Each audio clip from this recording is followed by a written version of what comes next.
Depuis vendredi, la Haute-Loire est en alerte vigilance pour la sécheresse, un déficit hydrique qui représente 50 voire 60% dans certains endroits. Première impactée, les ruisseaux et les rivières. À Failly-sur-Lignon, aujourd'hui, on fêtait le lignon et la nature. Mais c'était surtout la célébration d'un retour en arrière, une ancienne retenue d'eau redevenue zone humide.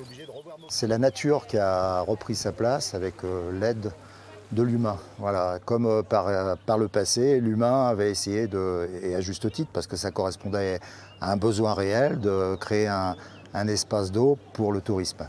Et petit à petit, on se rend compte que l'eau devient un problème et qu'il faut assurer la bonne qualité de l'eau, l'abondance de l'eau et la dynamique de l'eau. Et c'est ce qu'on a essayé à faire à travers ce projet pour remettre finalement la nature à sa place.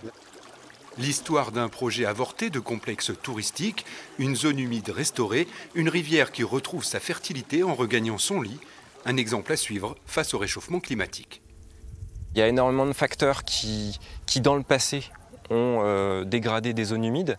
Donc c'est l'urbanisation, c'est effectivement certaines pratiques agricoles qui ne sont pas forcément adaptées à la préservation de ces zones humides. Mais aujourd'hui, vous voyez, il y a quand même une prise de conscience, même du monde agricole, de l'importance de ces zones humides, parce que les prairies humides vont être utiles en période de sécheresse pour l'affouragement des animaux. Ça procure aussi de l'eau pour le troupeau.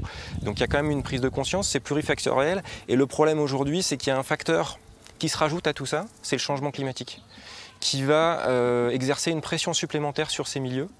Et du coup, si c'est des milieux qui sont déjà fragilisés, qui fonctionnent déjà pas très bien, ce facteur supplémentaire risque de les dégrader davantage.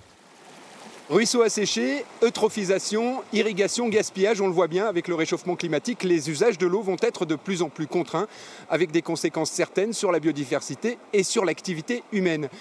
Kil Pierrick, bonjour. Alors Kil Pierrick, est-ce qu'on peut dire que l'eau est en train de redevenir un enjeu de société ? Alors oui, d'autant plus qu'on observe de plus en plus d'été chauds, de sécheresse, de problèmes sur la ressource, des besoins de consommation en eau de plus en plus prégnantes. Donc oui, tout à fait. Ouais. Alors ici, il y a eu un aménagement, il y avait une retenue avant. Qu'est-ce qu'elle posait comme problème, cette retenue ? C'était une retenue qui avait été créée dans les années 70 à l'époque du tout-tourisme. C'était une retenue qui avait été construite par les collectivités locales pour faire de l'accueil touristique. Depuis 30 ans que ce plan d'eau existait, malheureusement, il a eu tendance à s'envaser, à se trophiser, on en parlait tout à l'heure. Donc sous l'effet cumulé un peu des nutriments qui se sont stockés un peu dans les vases, dans les sédiments, et de la chaleur, c'est un gros développement algal qui fait que l'eau est impropre à l'usage, à la baignade. Donc tous les usages premiers du tourisme s'étaient un peu perdus. L'Union aussi a perdu un peu de ressources, a perdu un peu de quantité, donc le renouvellement de la masse d'eau qui était beaucoup moins importante. Et du coup, on se retrouvait avec un plan d'eau malheureusement quasiment inutilisé, envasé, qui avait tendance à verdir l'été et qui avait un impact notamment sur le réchauffement et sur la qualité de l'eau à l'aval sur le Lignon.